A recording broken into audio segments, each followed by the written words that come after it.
सबसे पहले आप सभी को खान करियर स्टडी चैनल पर स्वागत है और उम्मीद है कि आप सभी अच्छे ही होंगे। और इससे पहले आज आपने टॉपिक देखा होगा, now the leaves are falling fast, यानी ये रेनबो पार्ट सेकंड का पोएट्री सेक्शन का तीसरा चैप्टर है। और इससे पहले हमने खान करियर स्टडी के चैनल पे ही 2 चैप्टर पहले पढ़ा है और उससे पहले हमने author biography, author name, chapter name, born, death, वो चीज़ों को आपको पढ़ाया था, बताया भी था। और आगे इसमें आज हम चर्चा करना स्टार्ट करेंगे now the leaves are falling fast. जैसे पुनः पिछले चैप्टर में हमने पूरा हिंदी इंग्लिश रूपांतरण करके सारी चीज़ों को एक्सप्लेन किया था, ठीक इस चैप्टर को भी उसी प्रकार आपको पहले से ही हम दिखा दें कि उसी प्रकार इस चैप्टर को भी हम एक्सप्लेन करेंगे। पहले 2 चैप्टर जो आप पढ़े हैं उसको आप सभी बताएंगे कि कितना % आपको समझ में आया, और क्या अब तक हमें लगता है कि पूरे यूट्यूब पर इस प्रकार से नहीं समझाया है किसी शिक्षक ने, या इस प्रकार से explanation with written PPT notes के साथ किसी ने नहीं एक्सप्लेन किया है पूरे बुक को। पोएट्री सेक्शन में इस प्रकार से किसी भी यूट्यूबर ने अब तक एक्सप्लेन नहीं किया है, या किसी भी यूट्यूब चैनल पर किसी भी टीचर का अभी तक इस प्रकार से एक्सप्लेनेशन नहीं है। तो हमने प्रयास किया कि आपसे बेहतर तरीके से आपको समझाया जाए ताकि आपके बोर्ड एग्जाम में काम आ सके। अब चलिए हम स्टार्ट करते हैं इस चैप्टर को। पहले now the leaves are falling fast, इसको सिंपल भाषा में आप W.H. ओडेन के भी नाम से जाना जाता है। इनके जो लेखक हैं W.H. ओडेन के भी नाम से इन्हें जाना जाता है। और इनका फुल नेम जो है यहाँ पर आप देख पा रहे होंगे, वेस्टन, यहाँ पर फुल नेम आपको दिखा दें, वेस्टन ह्यूग ओडेन, यानी W.H. ओडेन के भी नाम से इन्हें जाना जाता है। इनका जन्म होता है 1907 में, मृत्यु होती है 1973 में। Who won the Pulitzer Prize in 1948 for his collection The Age of Anxiety was a versatility and intellectually vigorous. Game, a poet, verse dramatist, critics, translator and editor. अब इसको ठीक इसी प्रकार आप हिंदी में जब देखना स्टार्ट करेंगे तो हिंदी में वेस्टन ह्यूग ओडेन का जन्म होता है 1907 में, और इनकी जब मृत्यु होती है वो 1973 में, जिन्हें 1948 में अपने संग्रह द एज ऑफ एंजाइटी के लिए उनको पुलिट्जर पुरस्कार से सम्मानित किया जाता है। और एक बहुअमीय एवं बौद्धिक रूप से सशक्त कवि, काव्य नाटककार भी माने जाते हैं, और आलोचक, अनुवादक एवं संपादक थे। वो आलोचक भी थे, अनुवादक भी थे, संपादक भी थे। कौन? W.H. ओडेन। कविता उनके लिए एक गंभीर खेल थी। जैसे जीवन में लोग तमाम तरह के खेल खेलते हैं, लेकिन कविता उनके लिए खेल बन चुकी थी।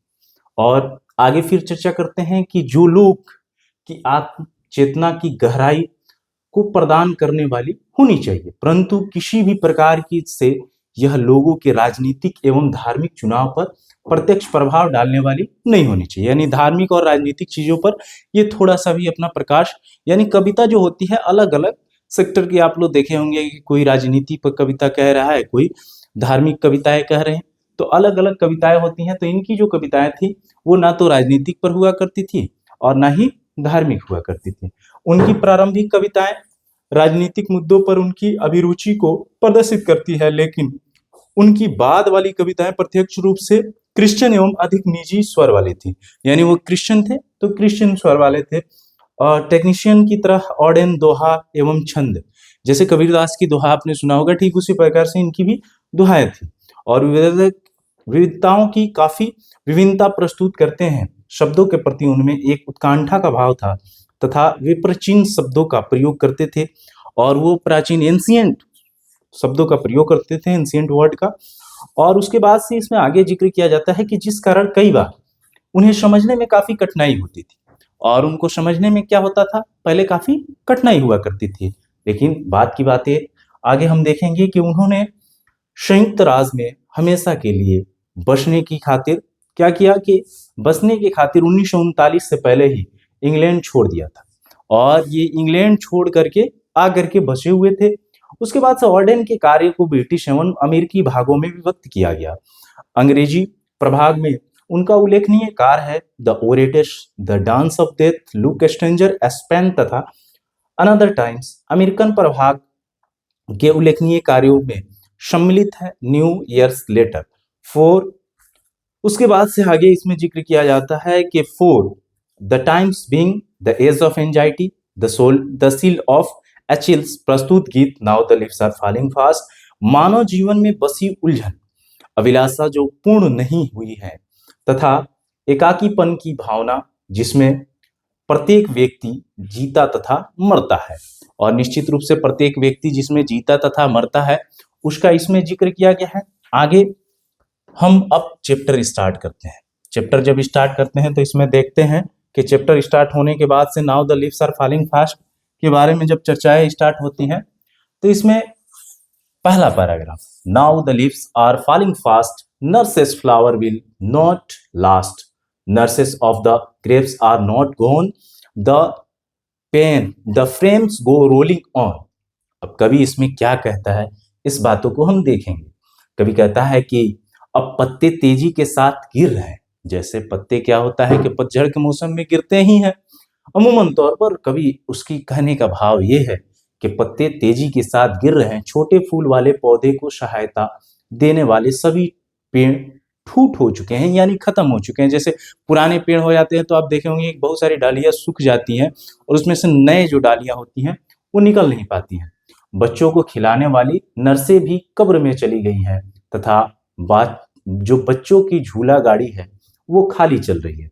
और बच्चों की जो झूला गाड़ी है वो खाली चल रही है। काफी इसमें दुख भरी बातों को प्रस्तुत करते हैं कि पत्ते तेजी के साथ गिर रहे हैं, छोटे फूल वाले सहायक पौधे ठूठे हो चुके हैं, बच्चों को खिलाने वाली नर्सें जो हैं वो कब्र में जा चुकी हैं और तथा बच्चों की झूला गाड़ी खाली चल रही है। अब नेक्स्ट हम आगे देखेंगे कि aspiring neighborhoods left and right pluck us from the real delight and the active hand must freeze lonely on the separate knees। अब इसमें ये जिक्र करते हैं कि यमदूत लोगों ने उनकी खुशियां छीनने हर तरफ से आ रहे हैं। मतलब यमदूत होते हैं यमराज जो आपके आत्मा को कैद करके लेके जाते हैं, उनकी ही जिक्र किया जा रहा है कि यमदूत लोगों उनकी खुशियां छीनने के लिए हर तरफ से आ रहे हैं। वे प्रत्येक हाथ जब कभी क्रियाशील थे आज बर्फ की भांति ठंडे पड़ गए। यानी वो अब नहीं रहे। सिंपल भाषा, जब बर्फ ठंडा पड़ जाने का मतलब कि दुनिया अपने शरीर को त्याग देना, मतलब आत्मा इससे निकल जाती है। तो हर इंसान घुटने के बल अकेला बैठा हुआ है, तथा आगे इसमें जिक्र किया जाता है कि date in hundreds at the back follow wooden in our track arms race stiffly to reprove in false attitude of love. हमारी राह पर लकड़ी के ताबूतों का पीछा करती हुई सैकड़ों मौतें देखी जा सकती हैं। बनावटी प्यार की सोच का विरोध करता हुआ हर हाथ और हर उंगली उठी हुई है। और बनावटी प्यार मतलब जो व्यक्ति मर जाता है, यानी जो इस दुनिया को छोड़ के चला जाता है, कम से कम उस दिन तो लोग उसके बारे में बुरा नहीं कहते हैं। लेकिन कुछ ऐसे भी लोग होते हैं कि जो कुछ कार्य ऐसा कर जाते हैं कि उसके बारे में लोग बुरा कहते हैं। लेकिन उस दिन क्या है कि सभी लोग कहते हैं बड़ा सच्चा आदमी थे, बड़े अच्छे आदमी थे, चले गए बेचारा, ठीक, चाहे वो कितना भी बड़ी अच्छी थी, चली गई, इस प्रकार की बातें लोग करते हैं। यानी बनावटी प्यार उस दिन जरूर दिखाते हैं। आगे की चर्चा हम स्टार्ट करेंगे नेक्स्ट पैराग्राफ में। अब ये आखिरी है।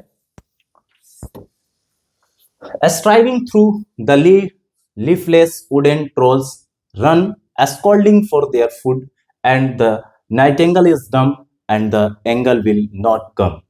भूखे दरिंदे अपने भोजन के लिए गुर्राते हुए बिना पत्तों वाले जंगलों के बीच घूम रहे हैं।